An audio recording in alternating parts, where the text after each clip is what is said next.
بسم اللہ الرحمن الرحیم۔ السلام علیکم۔ توکل علی اللہ کی ایک حکایت۔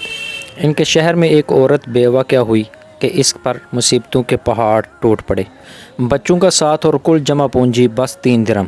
حالات سے مقابلہ کرنے کی ٹھانی اور جا کر بازار سے ان 3 درہم کا اون خرید لائی۔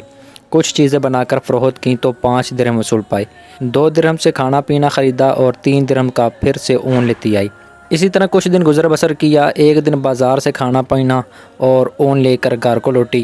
اون رکھ کر بچوں کو کھانا پینا دینے لگی کہ ایک پرندہ کہیں سے اڑتا ہوا آیا اور اون اٹھا کر لے گیا۔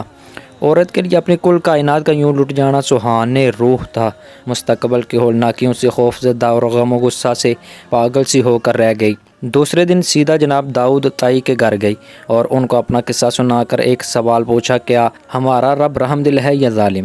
جناب داؤد تائی عورت کی درد بری کہانی سن کر پریشانی کے عالم میں ابھی اسے تسلی دے رہے تھے کہ اتنے میں دروازے پر دستک ہوئی۔ جا کر دیکھا تو 10 اجنبی اشخاص کو کھڑے ہوئے پایا۔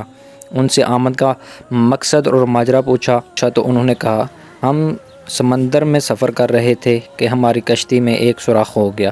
پانی اس تیزی سے بڑھ رہا تھا کہ ہمیں ہماری موت صاف نظر آ گئی۔ مصیبت کی اس گھڑی میں ہم میں سے ہر شخص نے عہد کیا کہ اگر اللہ پاک ہماری جان بچا دے تو ہم میں سے ہر آدمی 1,000 درہم صدقہ دے گا۔ ابھی ہم یہ دعا کر ہی رہے تھے کہ ایک پرندے نے کہیں سے آ کر ہماری کشتی میں اون کا ایک گولا لا کر پھینک دیا، جسے ہم نے فوراً سوراخ میں پھنسایا، کشتی کو پانی سے خالی کیا اور سیدھے یہاں نزدیک ترین شہر پر آ پہنچے۔